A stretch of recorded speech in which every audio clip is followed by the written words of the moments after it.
Keys to victory here for the Giants versus the Chargers. First one. The running game has to get going big time. And that includes Jaxson Dart. Like, point blank, that's where it's got to be, because we saw they are really, really good against the pass. The Chargers have trouble stopping the run so far. You have to attack their weakness, which is what teams do to us all the time. Attack their weakness, which is, by the way, the whole team. But you have to go ahead and do what you can against this defense. And you got to look and go, they stop the pass. They don't stop the run. No one's really attacked that run defense fully. We should probably do that. It's stupid not to. Yeah, especially your starter now. It's going to be Skattebo with the backup Singletary as the vet, who literally would run right through.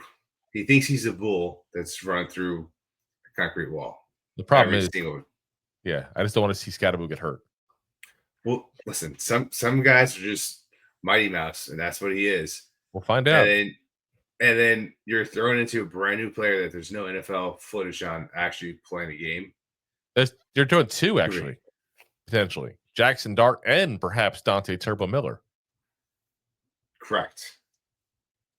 So, yeah, this is a chance, because we haven't been playing the offense that you can play with a guy like Jaxson Dart all year, because, again, Russell Wilson is probably a couple weeks away from playing football in a rascal. He just doesn't have that mobility. Now we can do things like the RPO stuff. We can do the rolling out the pocket and stuff like that. We couldn't do that stuff before. And I think this is where it's going to get interesting, because there is no tape. People don't know what's coming. And let's be honest. You think the Chargers, the defensive room, going, oh God, we got to play the Giants? You're going, oh God, we get to play the Giants. Yeah. Like, this is one of those kind of games that has that kind of like trap game mentality for the Chargers.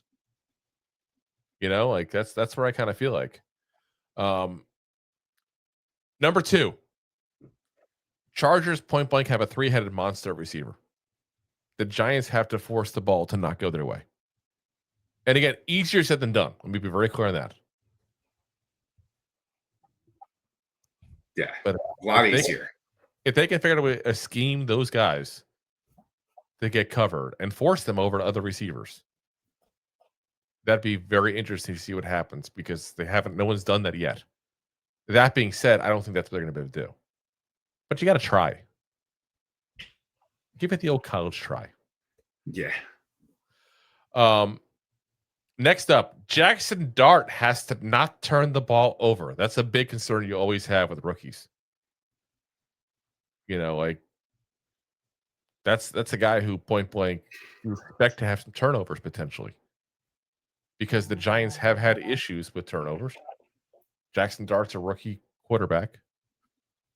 You expect rookies to make mistakes. Like, you got to expect that is a possibility.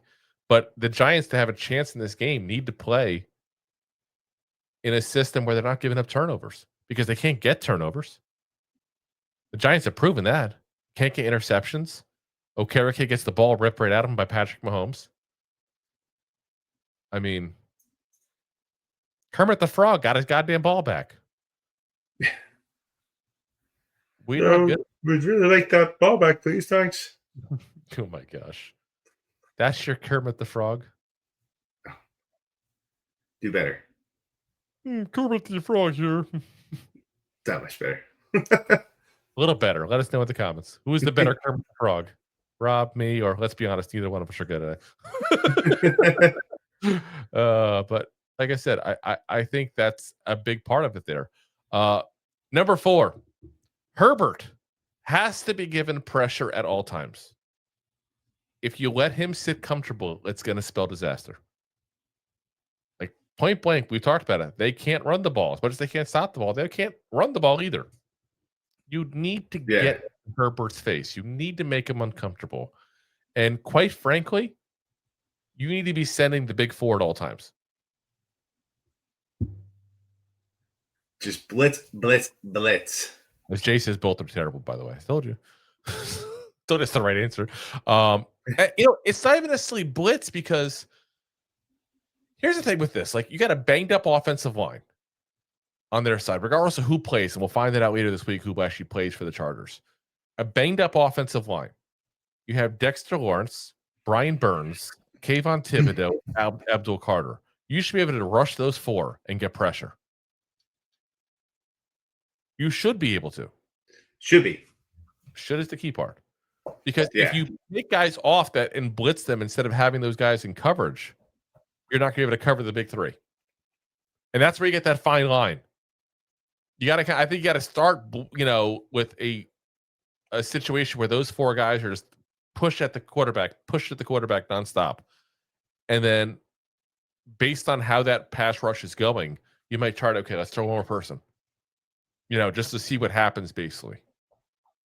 But yeah, you got to go ahead and figure out some way to go ahead and get where Justin Herbert doesn't feel comfortable. A comfortable Justin Herbert is a very bad sign for the Giants. 100%. And yeah, as Giants fans, we know about that. Like, let's just be in the face and just up in front. Let's go, go, go. That's it. Number 5, Nabors has to be involved in the offense. Without a doubt. If he goes a whole first half without a freaking reception again, I'm going to flip the hell out.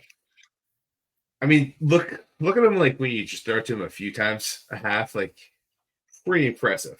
When you don't throw it to him, he can't be a playmaker. Yep. It's just that simple. Like, you don't put him in the game, he can't be in the game. It's not rocket science. My God. It's in the game.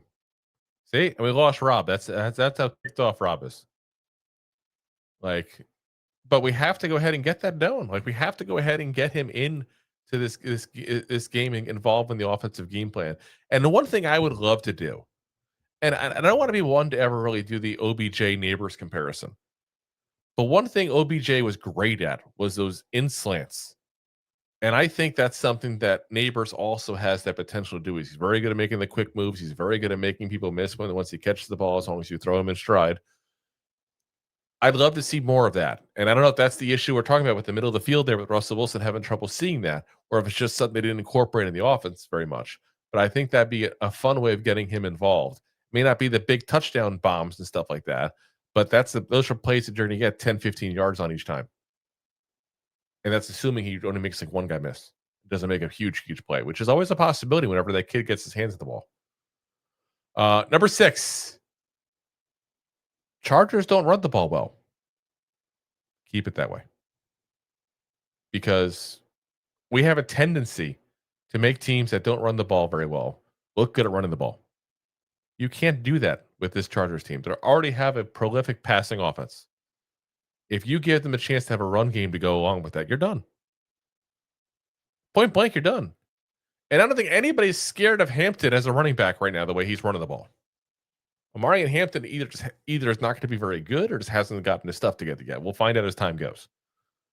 But I feel like the big thing is if you can go ahead and keep it that way, where the Giants have to focus on just the run and that's it, because we can just stop just the pass and that's it, because we can just stop the run because it's not good. Then all of a sudden, you have a better chance of adding that pressure onto Herbert, covering those 3 receivers. And if you can't go ahead and stop the run, you can't focus on stopping the pass, because now you just try to scheme both, where you shouldn't have to scheme the run defense early. The run defense should be able to just take care of itself because of how bad their rushing attack is. Next up, number 7. You got to give Dart time. Again, rookies do tend to hold on to the ball too long. And on top of that, the Chargers don't tend to rush the passer very well. This offensive line has to keep Dart upright. You have to give him a chance to read the field. You have to go ahead and give him chances to learn. And that's easier said than done, I know. I was about to say, it's a lot easier said than done. Have you seen our offensive line? I have, and you know what? Andrew Thomas looked damn good the first half, and he was out there against the Chiefs. If you notice, we were I don't want to say scoring a lot of points in a really great offense, but we're moving the ball a lot better with him in there. It's a huge difference with or without him.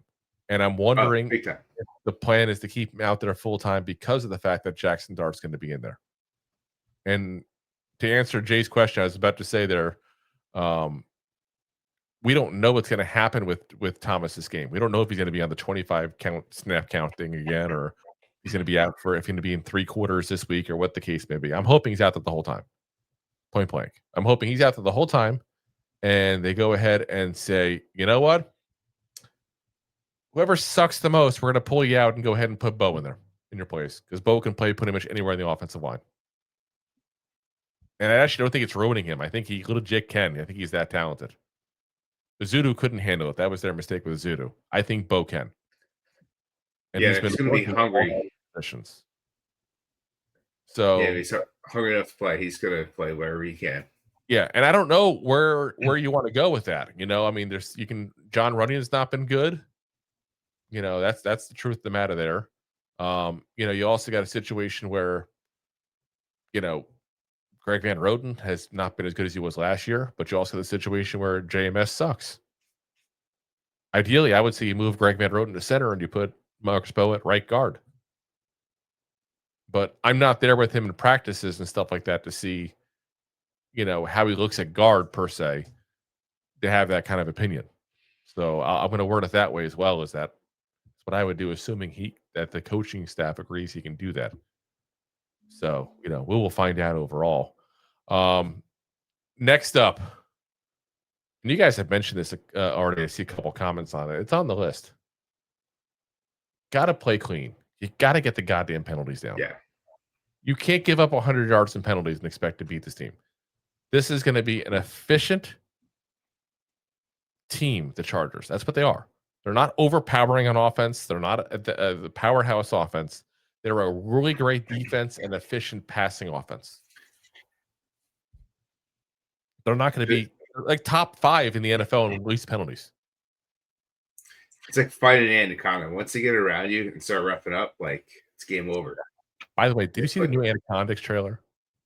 I did. Fantastic. It's absolutely hilarious. It's not it's kind of a sequel, kind of not a sequel. Go look at the trailer. It's freaking hilarious. I'm actually very much looking forward to it. It's like Tropic Thunder met Anaconda. Yeah, probably not the worst analogy. Yeah, like I said, that's where it's going to be. It's going to be interesting to see that movie when it comes out. But I know who I am. I'm a snake playing a dude disguised as another snake. We're not. Yeah, no, it's not. It's not. Robert Downey Jr. is not in that one. I was the Anaconda there. Come on. That's the key. That's the victory here. Like I said, 8 things that the Giants do. Quite frankly, we actually could win this game. I still say could. We do everything right and still lose this game because, quite frankly, the Chargers are the better team. Sometimes you can't estimate the fact that talent matters, coaching matters, and while I don't think we're as far apart in players as we are in coaches, we are miles apart in coaches, and that's an issue. It's a big issue. It's they're talking about, Harbaugh's a tough coach to work for, but he whips everyone. He whips everyone in line. All he does. Exactly. I was about to say, ask Michigan. Yeah. Before he ran out of there, what'd he do? Got you a title. What? Who said that? Jay says, "Does the Chargers right tackle suck?" Well, I don't know him that well, but I would. But he's for the right price. Trey Pippins. I looked it up for you guys to verify his PFF grade. Again, that's all you can really go based on, unless you want to watch all the film with the Chargers. And you're looking at 50.5 PFF grade, 79th out of 101 tackles, 53.5 pass block, 48 run block. So, yeah, not exactly a great, a great right tackle. And again, he might not even be healthy. We're going to find out, as time progresses, because he's on the injury report. We're going to find out if he actually plays. He's considered questionable for the game right now. And he is, they said, he's their swing tackle because Joe Alt moved to left tackle because Rashawn Slater is out on IR. So that's what I'm saying. That to me is the biggest thing. Is our pass rush literally has a chance to go ahead and show what it was supposed to show all year and hasn't shown yet. So let's hope this is the week it does it, guys. I'm not optimistic. We'll be very frank on that. Rob, do you think we have a shot in hell? Yeah. Listen, any given Sunday, we always have a shot. But our probability to win is being optimistic is probably at like a third, 33%. See, I think 20% is optimistic. Listen, the only thing I have to say, the only reason why I'm saying that, and like I don't agree Dart should start against this top flight. Dart should start. Don't interrupt. I don't interrupt you. That's mean. That's starting time. It's starting time. Yeah, that's mean. I mean, you are mean. Put you in the back room. Anyway, I don't agree that you should start Dart against this elite defense, but what you have is the element of surprise now. You have Tracy out, you have Skattebo in, you have Dart in, who has no footage on him in the NFL. So it's a completely new offense to this team that's very maniacal. And they actually look at the film and study the history of what these teams are doing and different cues. Well, guess what? You don't really have that going forward. And you have the ability in a younger quarterback to actually be mobile and move around outside of the pocket, maybe make some deep throws, throw down the middle so you can surprise this defense and actually start playing some ball that no one's used to. Because going into this game, they were probably just scheming, let's just stop the run because they can't throw the ball. And our secondary can stop the deep ball. So let's just start stacking the box. And now they have to go, well, can't rely on that. Like, let's put a spy on Dart. Like, what do we do here? So there's that probability. And if our defense actually plays like they're supposed to play, like, yeah, I'll give it a 30% chance to win. Oh, it feels weird. Now you're Rob. No, there's no names now. We can do this. Oh, God, it feels so weird. It feels dirty. Watching. You ever, like, it's like sleeping on the wrong side of the bed. Yeah, I was thinking the same thing. No, I want to be by the door. We're men. We're supposed to be by the door. That's the rule. I know it's sexist, but it's what it is. It's just supposed to be protector. Only thing I'm protecting is the fridge. It's easy to get up, go to the door, and get a midnight snack. Oh my gosh. Thanks for watching. Like the show? Of course you do, or you would have turned it off by now and not be hearing me. There are plenty of ways to support the show. YouTube is the best place to join us, and we offer memberships there with fun benefits like custom emojis and early access to video clips. Of course, there you can also send super chats and stickers to send one-time support payments. The best way to support the show is to buy these drunk idiots beers at buymeacoffee.com/2giantgoofballs. Along with one-time support payments, there are also monthly plans, so you can continue to help kill their livers each month. You can also show people that you are a goofball by visiting our store at 2giantgoofballs-shop.fourthwall.com. We got everything from shirts, hats, phone cases, funny candles, buttons, stickers, and even a 2 Giant Goofballs towel to dry off your goofballs. Of course, you can always support the show for free by simply hitting the like, subscribe, and share button wherever you are watching or listening to this. Hit the thumbs up on YouTube. Leave a 5-star review on Apple Podcasts. It helps the show tremendously, and quite frankly, the goofballs suck at marketing and need your help to get the word out. Thank you for being part of the Goofball Army and for taking the time out to support the show. If you like that clip, then you will love the full episodes too. Find us on your favorite podcast app and look for us on all your favorite social media platforms. Thanks so much. Please.